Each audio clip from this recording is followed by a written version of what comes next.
Meditação, cultura sintrópica, espiritualidade laica, a praxis da filosofia do coração, ecologia profunda, a revolução do altruísmo, estudos da paz, a universidade do coração, o ser, o estado e a civilização da síntese.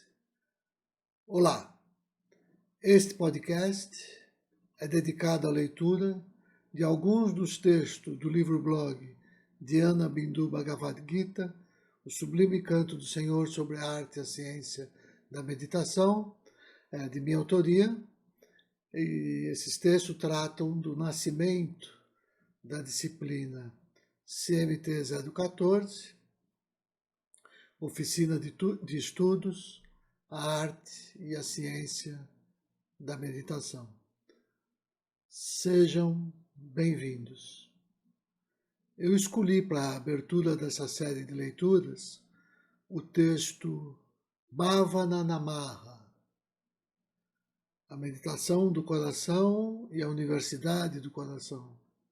Texto que trata da história da implementação da disciplina no CCMN da UFRJ, Centro de Ciências Matemáticas e na Natureza. Peço aos interessados que ativem o sininho do canal no canto superior direito para serem sempre avisados quando um novo vídeo desta série for postado. Então, grato a todos. E eu vou iniciar a leitura do texto, que se chama Bhavana Namaha, Meditação do Coração e Universidade do Coração, que é do dia 14 de outubro de 2021. Eu vou ler o texto.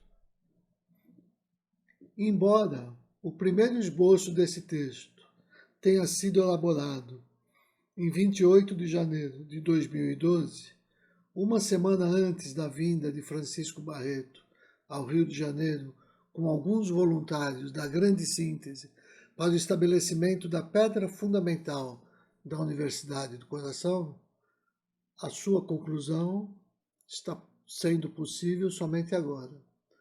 Quando eu comecei a escrever esse texto, havia há pouco concluído os 3 anos do meu pós-doutorado, com bolsa da FAPERJ, na Faculdade de Administração e Ciências Contábeis da UFRJ, que era responsável pela implementação do Laboratório de Estudos sobre a Índia e a Ásia do Sul, o LEIAS da UFRJ, conforme previa o Convênio de Cooperação Técnica, número 7 de 2007, celebrado entre a Fundação Alexandre de Gusmão, a FUNAG, e a Universidade Federal do Rio de Janeiro, UFRJ.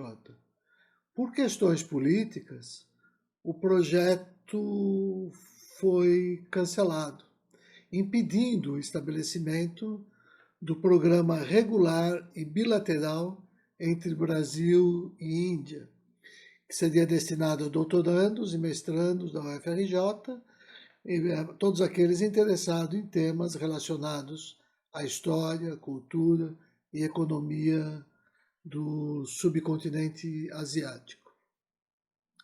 Então, durante o período do pós-doutorado, eu tive a oportunidade de realizar as primeiras palestras, primeiro no Polo de Xistoquímica da UFRJ, a convite do professor Cláudio Costa Neta, professor emérito, depois no Instituto de Química, a convite do professor Joaquim Fernando Mendes da Silva, e terceiro no ESFA, da UFRJ, que era coordenado pela Dalva de Castro.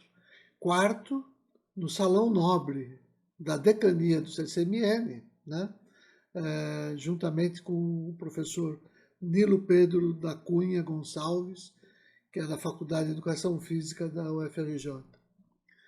Dentre esses primeiros eventos destinados a estimular a criação do Leias, cabe destacar também os eventos Índia em Foco, o evento Ciência e Espiritualidade, e Índia, Ontem e Hoje, História, Cultura e Sociedade.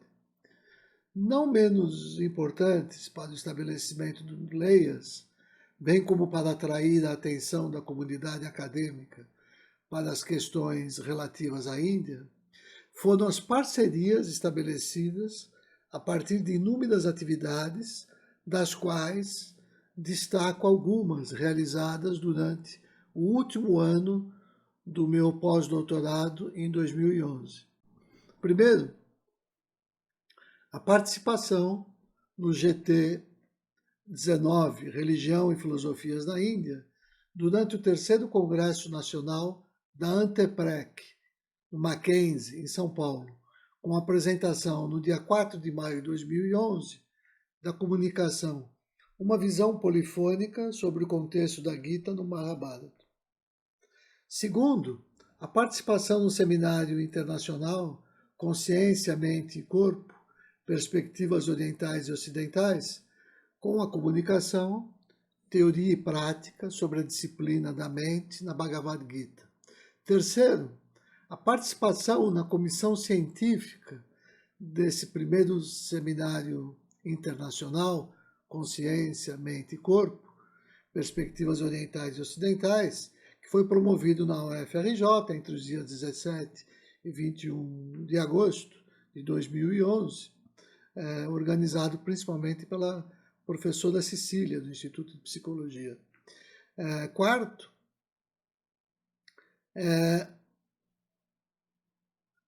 a emissão de pareceres para a revista Numen, Revista de Estudo e Pesquisa da Religião, do Programa de Estudos Religiosos da Universidade Federal de Juiz de Fora. E, por fim, a publicação nessa revista Numen, com um artigo chamado Uma Visão Polifônica sobre a Gênese da Ciência do Sagrado na Bhagavad Gita. Desde o início do Leias, eu tive oportunidade de realizar e desenvolver diversas parcerias. Por exemplo, oferecendo o curso de introdução ao estudo da Bhagavad Gita no PASSEM UFRJ, participando de eventos externos à UFRJ, de banca de doutorado, escrevendo artigos.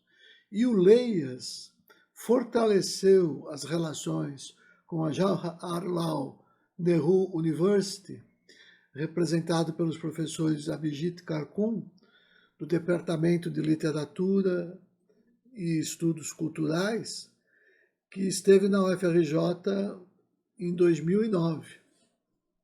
E também do professor Aparajit Chattopadhyay, do Departamento de Estudos Históricos e Brasileiros, e que este teve a oportunidade de me receber nessa mesma universidade, em Nova Delhi, em janeiro de 2010. Além disso, o Leias estabeleceu uma colaboração com os professores Braj Bhushan, do Instituto Indiano de Tecnologia de Kanpur, e Shirley Telles, chefe do Departamento de Yoga e Biociência da Universidade Vyasa de Bangalore. Ambos vieram ao UFRJ por ocasião da primeira Conferência Internacional Mente e Corpo, Perspectivas Orientais e Ocidentais, organizada em parceria pelo Leias, junto com o Instituto de Psicologia, coordenado pela professora Cecília. O evento aconteceu na Praia Vermelha entre 17 e 21 de agosto de 2009.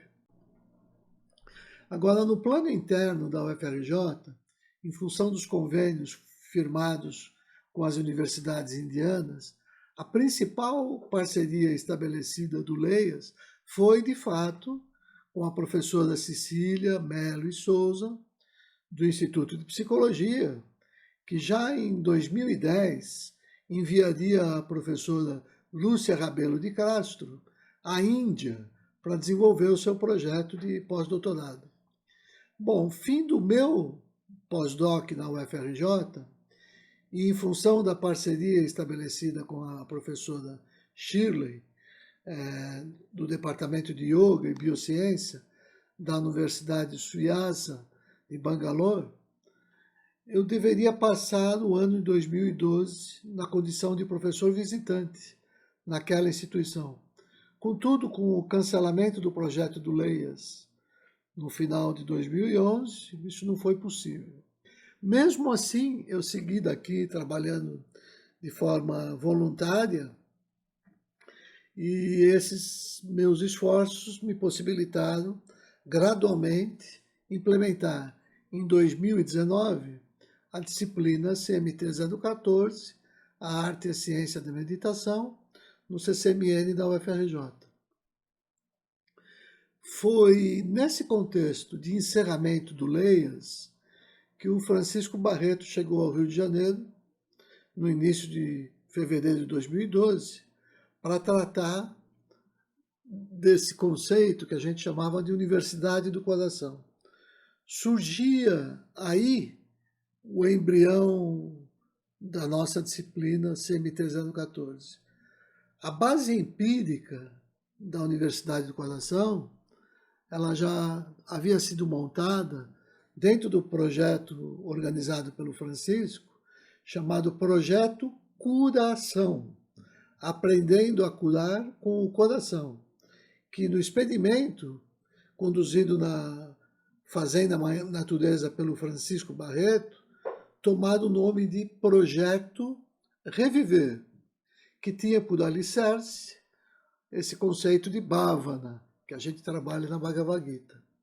Em linhas gerais, decorre desse conceito o entendimento de que o planeta Terra é um ser vivo e que a vida se desenvolve em conformidade com a lei maior do altruísmo biológico, né, e da cultura sintrópica. Pode-se inferir do Bhavana que tudo no mundo está interconectado, de modo que aquilo que alguém realiza automaticamente torna-se um patrimônio de toda a humanidade. Então, bastaria acessar o nosso próprio coração para alcançar tudo isso que permanece oculto nesse coração do mundo.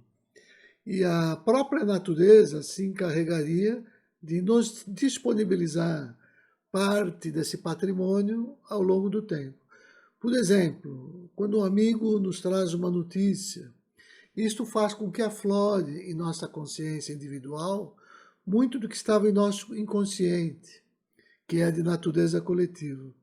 Esse processo de realização interior pode e deve ser otimizado e conduzido de forma consciente, com vistas ao bem-estar individual e coletivo de todos os seres. E isto é possível por meio da meditação do coração, a meditação sintrópica. A ideia principal desta meditação, que serviu de espinha dorsal para o desenvolvimento da disciplina CMT 014, a Arte e a Ciência da Meditação, reside na remoção das barreiras que impedem o acesso a estas nossas profundezas, onde se dá a cura do corpo e da alma.